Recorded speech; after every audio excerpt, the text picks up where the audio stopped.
Hi friends, grace info സിസ്റ്റത്തിൻ്റെ മറ്റൊരു വീഡിയോയിലേക്ക് ഏവർക്കും സ്വാഗതം. നമ്മൾ സോളാറുമായിട്ട് ബന്ധപ്പെട്ടിട്ടുള്ള വീഡിയോസാണ് നമ്മുടെ ചാനലിൽ ഇപ്പോൾ അപ്ഡേറ്റ് ചെയ്തുകൊണ്ടിരിക്കുന്നത്. അത് ഹോമിൽ കണക്ട് ചെയ്തിരിക്കുന്ന സിസ്റ്റത്തെ കുറിച്ചിട്ടാണ് ഈ വീഡിയോയിൽ എക്സ്പ്ലെയിൻ ചെയ്യുന്നത്. ഓക്കെ, മുൻപുള്ള വീഡിയോയിൽ ഈ കൺട്രോളിനെ കുറിച്ച് ഇതെല്ലാം പറഞ്ഞിട്ടുണ്ട്. അപ്പോൾ ഞാൻ അതിനെക്കുറിച്ച് പറയാൻ പോകുന്നില്ല. കാണാത്തവർ ആ വീഡിയോസ് കാണുക. പറയുകയാണെങ്കിൽ നമ്മുടെ ടെറസിൽ നിന്ന് സോളാർ പാനലിൻ്റെ വയർ ഡയറക്റ്റ് നേരെ ഇറങ്ങി ഇതുവഴി നേരെ നമ്മുടെ ചാർജിങ് കൺട്രോളറിലേക്ക് കൊടുത്തിട്ടുണ്ട്. പാനലിൻ്റെ വയർ ഇത് 30 ആംപിയറാണ് ഇതിൻ്റെ കറണ്ട് കൈകാര്യം ചെയ്യാനുള്ള കപ്പാസിറ്റി ഈ സോളാർ ചാർജിങ് കൺട്രോളറിൻ്റെ. പിന്നെ ഇതിനകത്ത് ബാറ്ററിയുടെ ചാർജിങ് നമുക്ക് സെറ്റ് ചെയ്യാം. എത്രയിൽ സ്റ്റോപ്പ് ആവണോ അങ്ങനെ തുടങ്ങിയുള്ള എല്ലാ സംവിധാനവും ഈ ചാർജിങ് കൺട്രോളിനകത്തുണ്ട്. അത് കഴിഞ്ഞിട്ട് ബാറ്ററിയുടെ വയറാണ് ഈ കാണുന്നത്. ബാറ്ററിയിലേക്ക് പോകുന്ന കൺട്രോളറിൽ നിന്ന് പോകുന്ന വയർ, അത് പ്ലസും മൈനസിലും കൊടുത്തിട്ടുണ്ട്. ഇത് ട്യൂബുലർ ബാറ്ററിയാണ്, 150Ah. പൂർണ്ണമായിട്ടും ഇത് സോളാറിലാണ് നമ്മൾ ചാർജ് ചെയ്യുന്നത്. KCB ഉപയോഗിച്ചിട്ടില്ല അതിൻ്റെ ചാർജിങ്ങിന് വേണ്ടിയിട്ട്. അതായത് നമ്മുടെ ഇൻവെർട്ടറിൻ്റെ AC സപ്ലൈ ഉപയോഗിച്ചിട്ടില്ല. അതിവിടെ ഉപയോഗിക്കാതെ നമ്മൾ കെട്ടി വെച്ചിരിക്കുന്നതായിട്ട് കാണാൻ കഴിയും. അത് കൊടുത്തിട്ടില്ല.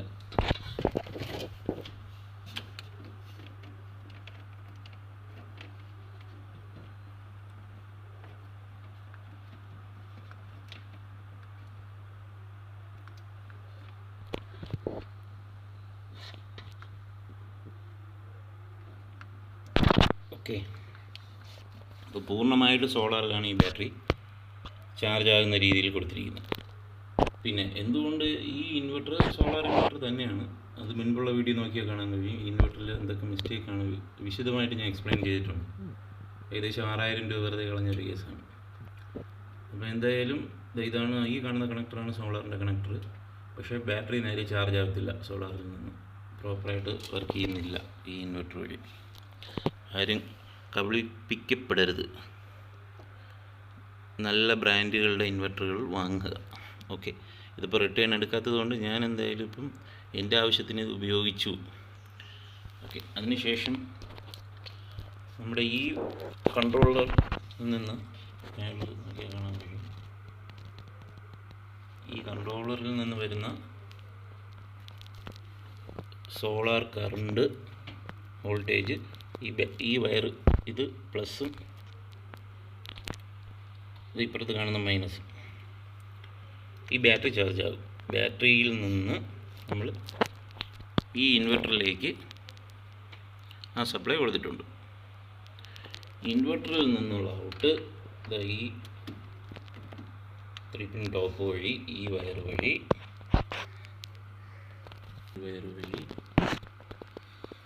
നേരെ നമ്മുടെ ചേഞ്ച് ഓവർ സ്വിച്ചിലേക്ക് കയറും. ചേഞ്ച് ഓവർ സ്വിച്ചിനെ കുറിച്ചിട്ടുള്ള ഡീറ്റെയിൽസ് നമ്മുടെ പ്രീവിയസ് വീഡിയോസ് നോക്കിയാൽ കാണാൻ കഴിയും. എന്തായാലും ഒന്ന് ജസ്റ്റ് ഞാൻ പറയാം. ഇത് KCBയിൽ നിന്നും സോളാറിലേക്കും ചേഞ്ച് ഓവർ ചെയ്യാൻ വേണ്ടിയിട്ട് ഉപയോഗിച്ചിരിക്കുന്ന സ്വിച്ചാണ്. സോളാറിൽ ഇട്ട് കഴിഞ്ഞാൽ പൂർണ്ണമായിട്ട് ഈ ഇൻവെർട്ടർ വഴിയുള്ള നമ്മുടെ ബാറ്ററിയിലെ കറണ്ട് ആയിരിക്കും ഉപയോഗിച്ച് പൂർണ്ണമായിട്ട് ഈ ഹോം വർക്ക് ചെയ്യുന്നത്. അഥവാ ഒരുപക്ഷെ സോളാർ ചാർജ് പൂർണ്ണമായിട്ട് തീർന്നു കഴിഞ്ഞാൽ നമുക്ക് നേരെ KCBയിലേക്ക് ഈ സ്വിച്ച് ചേഞ്ച് ചെയ്ത് കഴിഞ്ഞാൽ KCBയുടെ സപ്ലൈ ഫുള്ളായിട്ട് ഉപയോഗിക്കാം. അതിനുവേണ്ടി ചേഞ്ച് ഓവർ സ്വിച്ച് ഉപയോഗിച്ചിരിക്കുകയാണ്. അതായത് കറണ്ട് ബില്ല് കുറയ്ക്കണമെങ്കിൽ പൂർണ്ണമായിട്ട് നമ്മുടെ ഈ സോളാറിൽ നിന്ന് വരുന്ന ചാർജ് ഫുൾ ഉപയോഗിച്ചാൽ മാത്രമേ കറണ്ട് ബില്ല് കുറഞ്ഞു വരത്തുള്ളൂ. നോർമൽ അല്ലെങ്കിൽ നല്ല പാനലൊക്കെ കൂടുതൽ വെച്ച് 1 kV 2 kV സിസ്റ്റങ്ങളിലാണ് ഈ പറഞ്ഞ ഓഫ് ഗ്രിഡൊക്കെ വർക്ക് ചെയ്യുന്നത്. ഇതിപ്പോൾ ഓഫ് ഗ്രിഡ് പോലെ ഞാൻ ചെയ്തെടുത്തിരിക്കുന്നത്. ഓഫ് ഗ്രിഡ് ഓൺ ഗ്രിഡിനെ കുറിച്ചിട്ട് നമുക്ക് മറ്റൊരു വീഡിയോ ചെയ്യാം. അപ്പോൾ എമർജൻസി ഉള്ളൊരു കമൻറ്റ് ബോക്സിൽ ചോദിക്കുക, അതിനെക്കുറിച്ച് ഞാൻ പറഞ്ഞുതരാം. എന്നാലും നമ്മുടെ ഇൻവെർട്ടറിനെ കുറിച്ച് എക്സ്പ്ലെയിൻ ചെയ്തിരിക്കുന്ന, ഇൻവെർട്ടർ വാങ്ങി വഞ്ചിക്കപ്പെട്ട അതിനെക്കുറിച്ച് പറഞ്ഞിരിക്കുന്ന ആ വീഡിയോയിൽ വിശദമായിട്ട് ഓഫ് ഗ്രിഡിനെ കുറിച്ച് പറയുന്നുണ്ട്.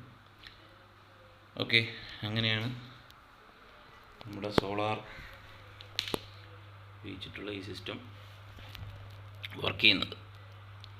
സാധാരണക്കാർക്ക് ഇപ്പം ഞാൻ പറഞ്ഞ കാര്യങ്ങൾ മനസ്സിലാക്കാൻ കുറച്ച് ബുദ്ധിമുട്ടായിരിക്കും. എന്തായാലും 2-3 തവണ ഈ വീഡിയോ കാണുക, അപ്പം നിങ്ങൾക്ക് മനസ്സിലാവും.